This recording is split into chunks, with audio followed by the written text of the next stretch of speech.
Tonight's expedition into the Extranormal is brought to you by Mountain Sea Blast. It's no longer a war crime.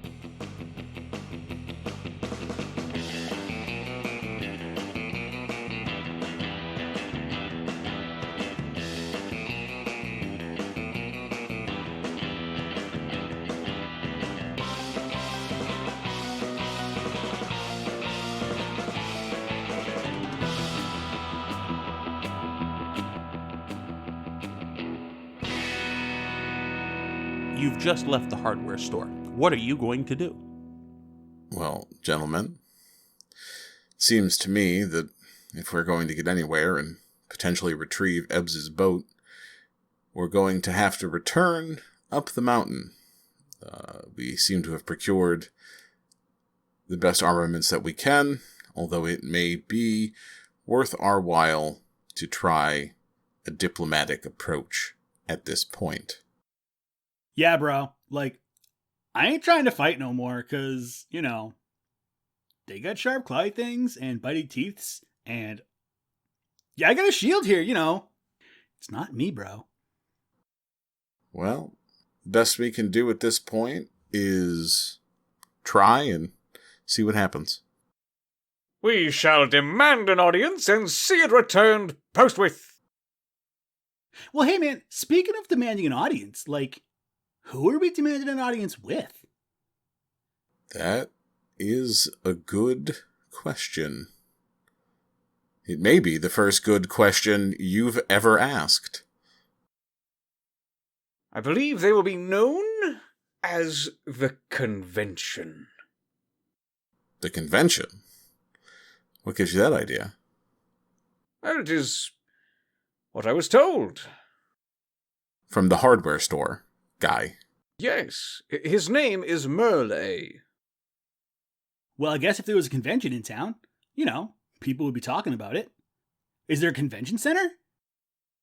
It would appear that they have centered themselves atop that mountain, and we must go to greet them. You begin your ascent up the mountain, and there's a strange sense of stillness all around you. There's no noise from the animals. There's no movement. There's just the very faint rustling of the leaves in a gentle breeze. I do believe this means we're getting closer. Sir Osmond, it may be prudent at this point to scale back your declarations so as not to make them announcements of our approach. But we are not sneaking there. We seek an audience. Well, we're certainly not sneaking now. Lead on, good Sir Knight. Oh, very well. I shall.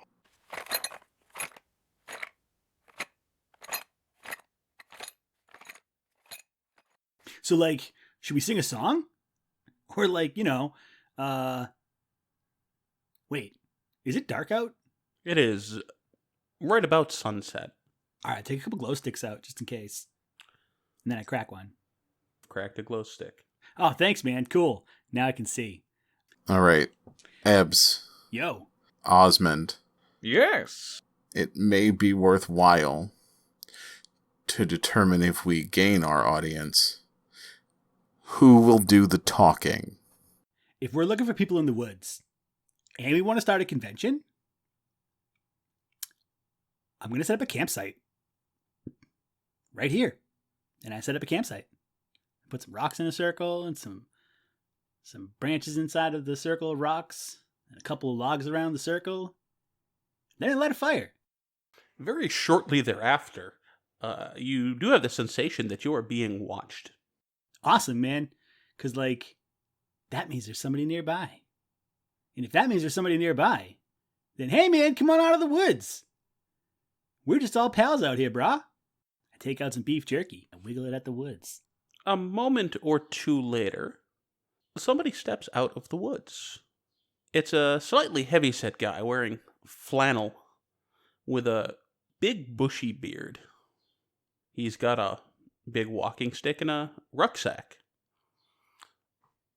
Hello, everybody. How you doing? Oh, hey, man. Just out here having a party. Well, I say party. It's more like a sit down. I see, there's only 3 of you. I don't know if I'd call that a party, but Well, is it a crowd? Something's a party and something's a crowd. well, 3's company, too. Well, anyway, here we are, hanging out. I guess, like you said, yeah, not a party, but, chilling. He starts walking over. Supposedly there's a convention in the area. Do you know what that is? I'd like you to roll to investigate a mystery. Sure, man. Investigating mystery is sharp, and my 5 and 2 and 2 make 9. So you get 1 question. What's being concealed here? When you ask about the convention, his eyes shift ever so slightly, as though he definitely understands what you're talking about, and he becomes a little bit more guarded. I think if you're looking for a convention center, there's got to be something down towards the base of the mountain by one of the bigger towns. Up here, it's just the woods. Yeah, but, I don't know, a week ago, 2 days, sometime back, this really big bird came down to the beach and took my boat.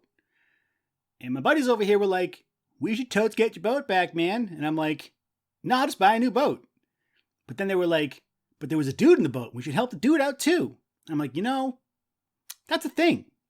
So now we're here chasing a bird who took my boat, who took a dude. And that led us to you. So, where's my boat, bro? When I was younger, I had a really, really big, tough dog. And he used to keep the chickens at our lot safe from the foxes. And every night when we went to bed, we knew the chickens would be safe because we had old Rex out there. And old Rex, he kept anything from coming to our yard. But one day, he got a whiff of something bigger. We're pretty sure it was a mountain lion, but, well, he chased it off and kept going, and, well, Rex picked a bigger fight than he could handle, and took us 2 days to find his body. All we needed to do was hang out, stay by the coop, keep our chickens safe, and everything would have been fine.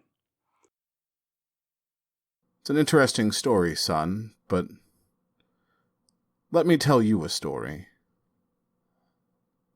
Once, a very long time ago, Almighty God set forth this land, and all of it was his yard. And, seeing not chickens, but a flock of sheep that needed protecting, he demanded that those who were true and pure of heart rise to the occasion. He bid them to guard the whole flock. I have been called to do so. He makes me strong. This is his yard and his flock. There is no mountain lion. Now then, have you seen a boat in the area? I would like for you to roll to manipulate someone.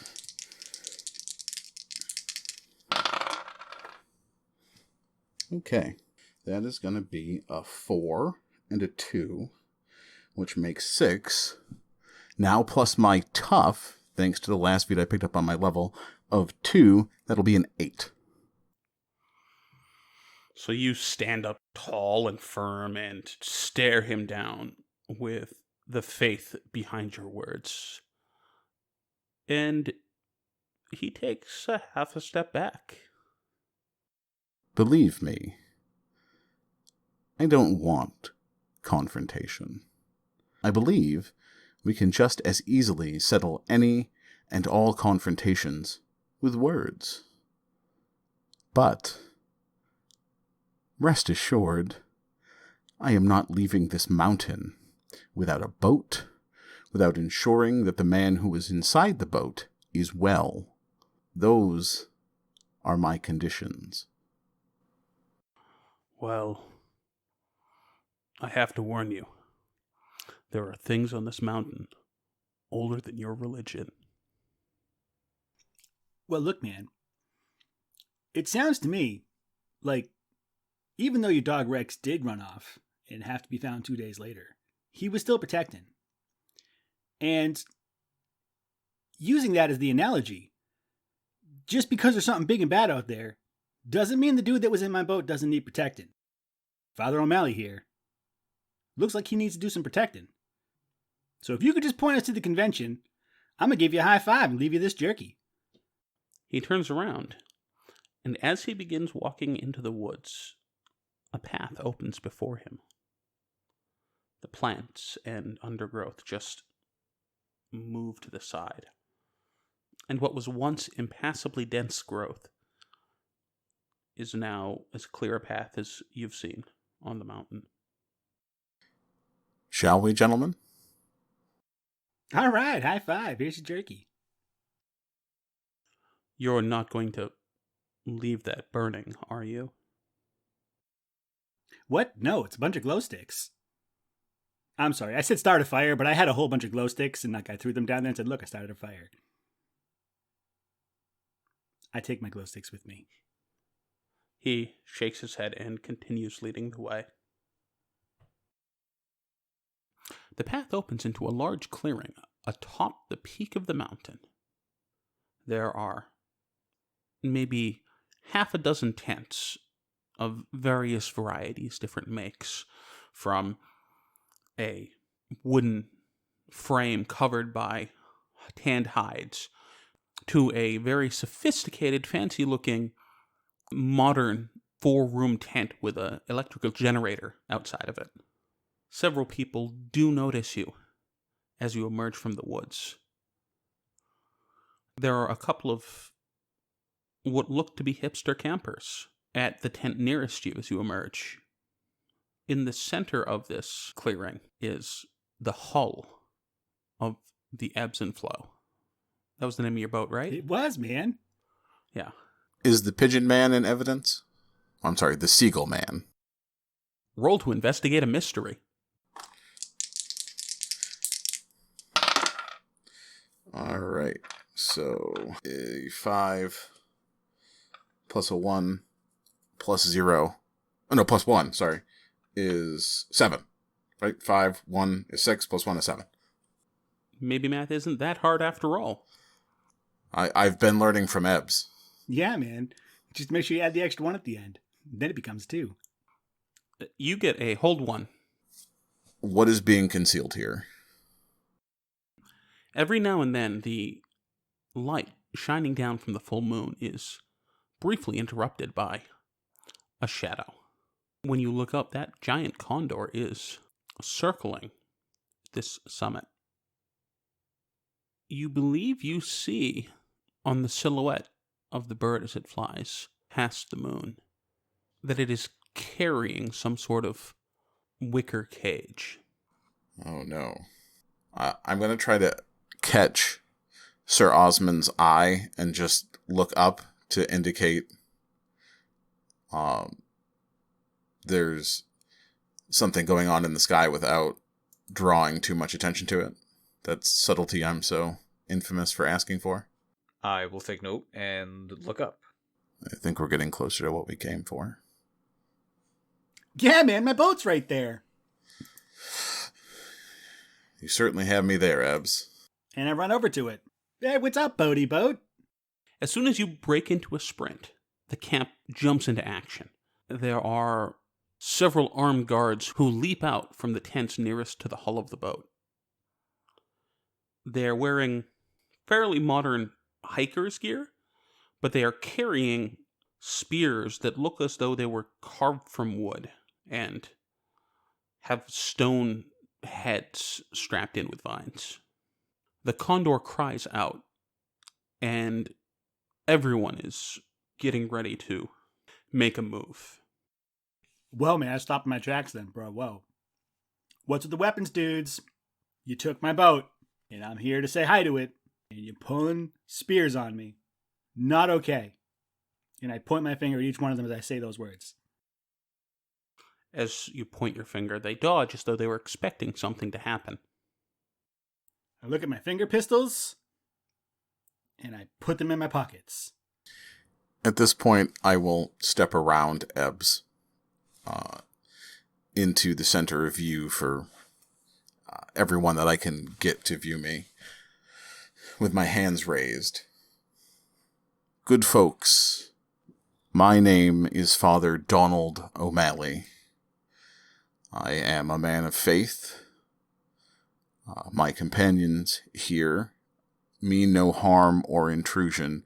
However, as was previously indicated, this young man, Trevor Ebbs, is the owner of that boat. It is the primary reason that we have returned here, so that we may bring it forth and return it to its rightful owner. In addition, when last we were in the boat, there was a man inside whom we had opportunity to parley with and befriend, and we simply wish to ensure that that man has come to no bodily harm. Now, clearly, everyone here has weapons, but it may be best for everyone to simply approach this rationally and calmly through discourse. Certainly, I do not seek to begin any violence, and if Ebbs gave offense by rushing forward, it was merely that he was overjoyed to see his property. Is there someone here who speaks for the group? I am, of course, attempting to use my move Soothe, which, when I talk to someone for a few seconds in a quiet voice, I can calm them down, blocking any panic, anger, or other negative emotions that they have. You are able to defuse the situation ever so gently. The two men with spears lower the points and look back and forth to each other. A female voice comes out over the assemblage. Who has led a priest of the usurper to our ritual site? I'm sorry, ma'am, but I think you should talk to them. And from the ground grows a large flowering pod, and the petals spread, leaving behind a woman clad in vines, with a variety of flowers woven into her waist-length hair. Her face is etched with anger and with sorrow. We have lost more than half of the congregation before they arrived. You lead these people here? They're the ones who are attacking us. Well, I don't know about attacking, man. 1 minute I was on the beach, and the next minute I was still on the beach, but my boat wasn't with me. And, I didn't ask the bird to come take it. That's not cool. And I'm pretty sure we're the ones that are beat up here, because, the spooky tree creatures beat us up. It is true, madam, that we had a confrontation with some individuals I can only assume are part of your group. However, that situation escalated quickly and unintentionally. It is also my belief that we did no lasting harm to those members of your community, nor did we intend to. We simply, once again, were here for simple reasons to retrieve the property of young Ebbs and to ensure that the Seagull Man was not harmed. I cannot lie. I did so inflict a grievous wound upon that large flying creature, after it appeared out of nowhere, swooping down and attacking an innocent man, swallowing him whole. Yes, that was, in fact, something that happened, which was terrifying. However, in that instance, we were attacked first, and Osmond did wound the bird. I can't deny that. I will retrieve from my possessions the chunk of beak that I was keeping as trophy. A younger woman steps out of the shadows near the boat. She is dressed in some sort of ceremonial garb made from feathers that looks a little bit anachronistic on her, with her jeans and white stripes t-shirt underneath. Yes, these were the ones who attacked Alicanto. That is indeed a piece of his beak. It's due to them we almost did not recover the prisoner. And I'm certain that they're the reason that the others have not made it to the Conclave. That's an awful lot of surety for somebody that I don't recall seeing there. Because, like, there was a big bird, and there were a lot of scared people. But I think I would have noticed somebody else dressed all birdie-like, kind of hanging out in the parking lot. And that's a lot of words for somebody who's killed our brethren and come to attack our conclave. Wait, who'd I kill? I can assure you, madam, that we have killed no one. Wait, are you friends with the Sandersnatch? Everybody just kind of looks at you confused. All right, bet. Good. Because then I might have actually, by accident, because, like, we did just defeat this, this big sand beast the other day that was, like, totally trying to hurt us, But that was the last, that was the last fight that I won. And like I said, got my butt kicked yesterday by, like, a bunch of big pointed teeth, claw-fingered thingies. And before the creatures of sand, we did so battle with a large man in the shape of a shark, you said, was it, young Trevor? Yeah, Sharkman, dude. Totally. Yes, a man with the body of a shark and the teeth of a shark. We did so, in fact, also slay him after he ravaged and assaulted innocent people of yonder city. If your people were not of this sand creation or of this shark-like body, nor were they the body-changing types of which we were accosted by earlier, then I know not of whom you speak that we are so responsible for assaulting. I am Sir Osmond of the Flow, Knight of the Round Table, Seeker of the Grail, and I do not lie. The woman who stepped out of the flower begins to speak. You have admitted to attacking those of our congregation. You have driven them away. You have reduced our numbers. You have made us ripe for further assault.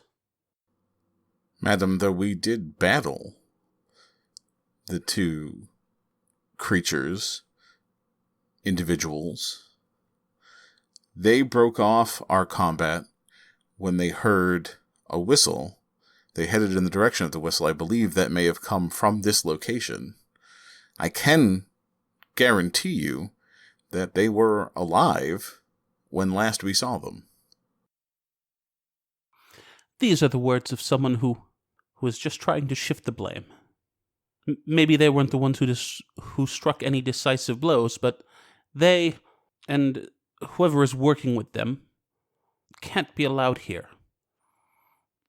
Madam, I can assure you that we three are the only ones in league with each other. There is no one else behind our actions or working in conjunction with us.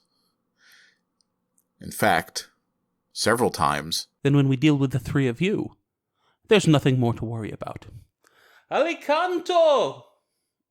And the large bird begins to descend.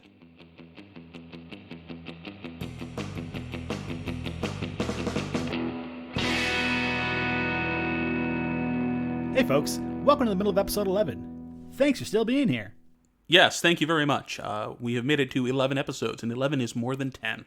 Speaking of 10, last week was our drawing, and if you didn't hear then, go back and listen, and you'll find out who won. And while we're here, in our usual mid-show reminder to check us out on all your favorite digital platforms, including Podbean and Spotify and iHeartRadio and Pandora and pretty much anywhere where you can get cool podcasts, we have a pitch for you, our fans, because we are looking to expand our show slot here at the Umbral Theater. We are looking for new to D&D players who would be interested in learning the game via podcast. Yes, we would love to get a handful of folks together who've never played D&D before, who are new to role-playing, or, I mean, even if you've played once or twice back in college or something, that's good enough. We just want to get some folks together, walk them through creating a character, play some games with them, and expose more people to not only how fun the game can be, but how easy it can be to start up and find yourself with a brand new hobby. So go check out our Facebook page where you can find all that information. Yes, or you can send us an email at theumbraltheater@gmail.com. And now, back to the show.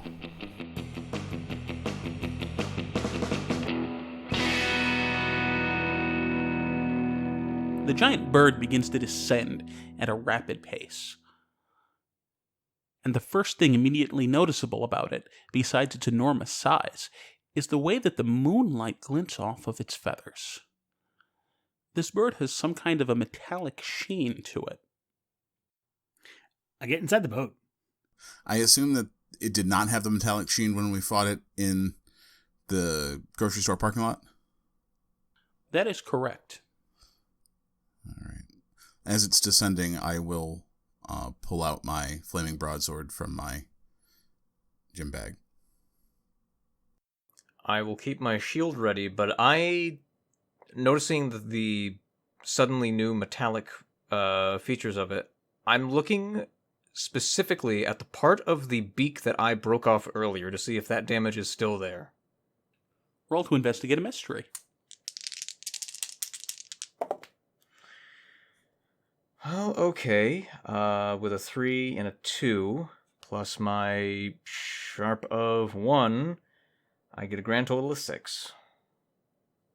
A 6 is not a good number. Nope. You may mark an experience point. And you are just caught up staring at this thing, dazzled by this creature, as it lands and pins you to the ground using one of its enormous talons.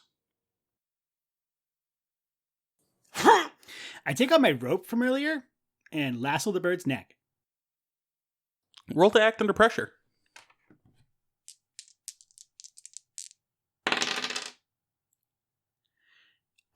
Act under pressure is cool, and a 5 and a 3 is an 8, and cool for 1 is a 9. Okay, you definitely get the lasso around the bird's neck. But it lifts its head, and you along with it. Bye! I look the flower woman directly in the eye and say, for the third time in less than a week, your side has attacked mine first. And then I take a swing with my broadsword at the bird. Roll to kick some ass. All right. A 3 and a 6 is a 9, plus my tough of 2 is an 11. An 11 is pretty good. That gets you an additional effect. Yes, I will choose to take less harm. Actually, no. I'm going to choose to have its attention focused entirely on me so that hopefully it releases Osmond. You step up to the screeching bird and slam your flaming sword into its wing, connecting right at the joint at the top. How much damage do you deal? I deal 3 harm. It's also fire and holy, if that matters. There's a large clanging sound, but you do believe you have left a dent in this creature's wing. It screeches and shifts, taking its weight off of Osmond. But it takes a bite at you, dealing 4 points of harm. All right, I will reduce by 1 due to my armor, but I am now unstable and not looking so hot.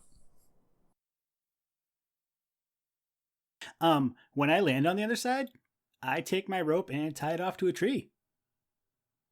Roll to act under pressure.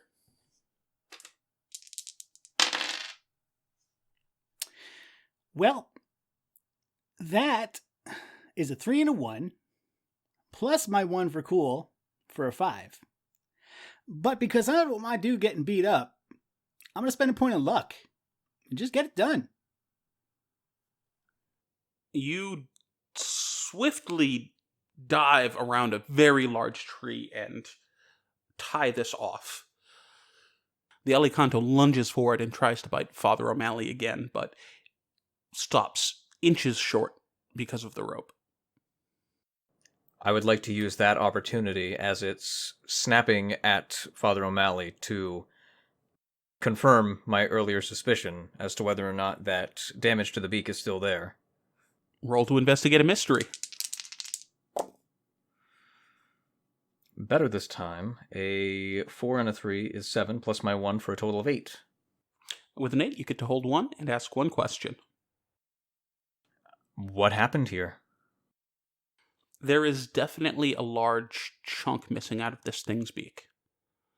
It looks to be the same size and shape as the piece you have, but the beak in your hand is definitely a physical beak, a traditional bony beak, whereas this creature's beak is indeed made out of some form of metal. The flower lady shouts out over the roar of battle. Call off your beast! It's going to kill someone! Indeed, the various persons at this gathering are diving for cover and hiding behind things. Is this not your beast? I say, looking at the woman who I thought called it. The flower woman definitely isn't the one who called it. The one who called it was the woman in feathers. Oh. And she's screaming the other one to call it off? Yes. All right. I'm going to step to the girl in feathers, look her dead in the eye, and say, can you not see the harm you bring not only to outsiders, but to your own people? If this is indeed your intended purpose, I would hazard a guess that it is you who has caused such harm as to drive people away from this gathering, not my compatriots. Now, call it off, or I will end the caller and not the beast. And I will raise my sword as if to threaten her. Roll to manipulate someone. Alrighty. A 5 and a 6 is an 11. Plus 2 for my tough is a 13. With hatred in her eyes, she lowers her gaze and shouts a few words in some kind of indigenous language. The large bird shrieks a metallic noise and tries to take off. Ebbs, let it go. All right, I undo the knot. Roll to act under pressure. 4 and a 5, and 1 is a 10. You get the knot done quickly enough that nothing further bad happens, although you do lose the rope. Took my boat, took my rope. I'm not this bird's friend. The bird did, however, drop the wicker cage it was holding as it descended. And lying in that cage is a whimpering old man, growling various cusses under his breath. Do we recognize this old man? Yes. Hey man, how come the old dude is inside a cage? And how come he looks scared? Just because I don't want that beast killing our druids doesn't mean you can bully me. And she flicks her wrist at you, and vines erupt from the ground, entangling you. These vines aren't conveniently catching on fire? Well, I mean, what are you doing? Like, you have... Like, I'm gonna attempt to use my sword to set the vines on fire. Roll to act under pressure. Alright, so that is a 4 and a 4, which be a 8. And we add to that my wonderful cool of 0 for an 8. With an 8, you begin hacking and slashing. The vines are beginning to overwhelm you, but you are able to keep your sword arm free. In the aftermath of the giant condor descending and going back into the sky, as I noticed the people of this convention diving for cover, I'd like to make a once around and make sure everyone is okay. Okay, you begin checking on the various peoples. Ebbs? Yeah, man, like, I start walking towards the viney lady. Look, we didn't come here for a fight, but, you know, in the words of Father O'Malley, God willing, we'll fight. But we don't want to fight. We don't want to die. I don't think you want your people to die because you called the bird away. So, like, can we just not do this?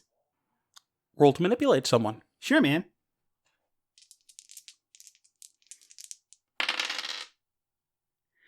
Well, I have a cool move called See? It all fits together. And I can use my sharp instead of my cool. Or my charm, because they both suck. But my sharp is a 2. And that makes my 5 and a 3 a 10. I'm not growing as a person, but I'm getting things done. She stops. And while she doesn't yet remove the vines from the father, she does look at you with more curiosity than anger. What then have you come here for? My boat. And, you know, to make sure that Seagull dude was cool. And, like, he doesn't look cool. So, you know, that's not cool, man. He probably won't be cool. He has committed grievous sins against us, and will be appropriately punished. Oh. Well, that's like a total bummer. The woman in the feathered getup approaches. Don't listen to their honeyed words. These people are obviously here to disrupt everything we're doing. They're trying to free the captive. I still believe they're the ones who drove off or killed our compatriots. Their arrival is definitely not a coincidence of any sort. Osmond, would you be so kind as to tell these wonderful people what it would mean for your honor to have slaughtered innocents, or to have, in fact, left a fight unfinished, or any of the other things that you so often share with the group? As I finish taking care of the people that were around me that were receptive to my help of getting them out of the dirt and grime that they had shoved themselves into to keep themselves safe. Why, I would have none at all. As a knight of the Round Table, honor is the most important virtue I possibly have. I will not lie. I have in fact done battle with that bird before. But only because it had attacked someone out in the middle of the road upon which we were walking. I am a questing knight who does not battle with innocent people. I am a questing knight who combats monsters, things that are of no recourse, are not receptive to reason, are not themselves innocent. And when the battle begins, I see it through to the end. So I can assure you, I have not slain whoever it is you believe me to have slain, when in fact, I, Sir Osmond of the Flow, Knight of the Round Table, have introduced myself, have been invited here, and yet not a one of you has told me your names. I'd like you to roll to manipulate someone. Let's see, 2 and a 6 with my charm of +2. That is a 10.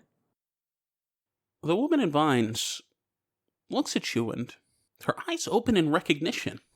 You indeed were one of the knights of the Table Round. I recognize you. Truly? Yes. My apprentice tended to your king. I am so sorry that I did not recognize this before, Sir Osmond of the Flow. I am Titania. The Lady Titania herself! I dropped to one knee. Please rise, Sir Knight. It has been a long time since I've held royal title. And it has, though not for me, for the rest of the world, been quite some time since I have sat at the Table Round. Forgive me, but I, in fact, will respect how things had once been. You vouch for these two? Young Trevor is my great descendant. He is young, has a long way to go, but his future is certainly a bright one. And the Father O'Malley is a good man. He may have seemed harsh here today, but it is because he knows he is walking a path of righteousness, not villainy. With a twirly wrist gesture, the vines surrounding you recede back into the earth. Father O'Malley? Thank you, Osmond, for clarifying things, and with that I'll return my sword to its gym bag. The feathered woman speaks up again. Lady Titania, I cannot state it in strongly enough how dangerous these people are. We have seen that they have amongst their number one of impeccable virtue. We shall trust the old ways. The feathered woman shakes her head and begins heading back towards the fancy tent. Forgive me, Lady Titania, if we have provoked dissent in your court. Such was not our means of... I hope you will accept our apologies in that regard. This dissent has been brewing for some time now. There are rumors that the Grail is found again. Truly? And its power is... well, we do not feel those of modern sensibilities are safe wielders. They have indeed proven themselves to be different. Instead of a clay goblet, they have all of their drinks from a cylinder of metal. And many other strange new things that I have been sorely unaware of until arriving here mysteriously. But if I am here, it is for a purpose. And as ever, I seek the Grail. Perhaps it is not misfortune that brings us together, but fortune itself. Having one such as you as an ally would be quite the honor. She turns back towards the gentleman who invited you here. Bob, could you please be a darling and come here and see to our guests? Yeah, hi. I'll help him out. Come on, guys. I got some food and brewskis over here at the tent. All right, cool, man. Party time. And he brings you over to an igloo cooler and provides you with several beverages. I got beer. I got some wine coolers. I got water. I got soda. And he holds up a can of Mountain Sea Blast. I would not consume that. I mean, yeah, it's full of empty calories, but gotta have something for the kids, you know? Oh, no, sir. If you heard earlier, we had told you about the creatures that emerged from the sand. You are holding the culprit. He looks down at the can. He looks back to you.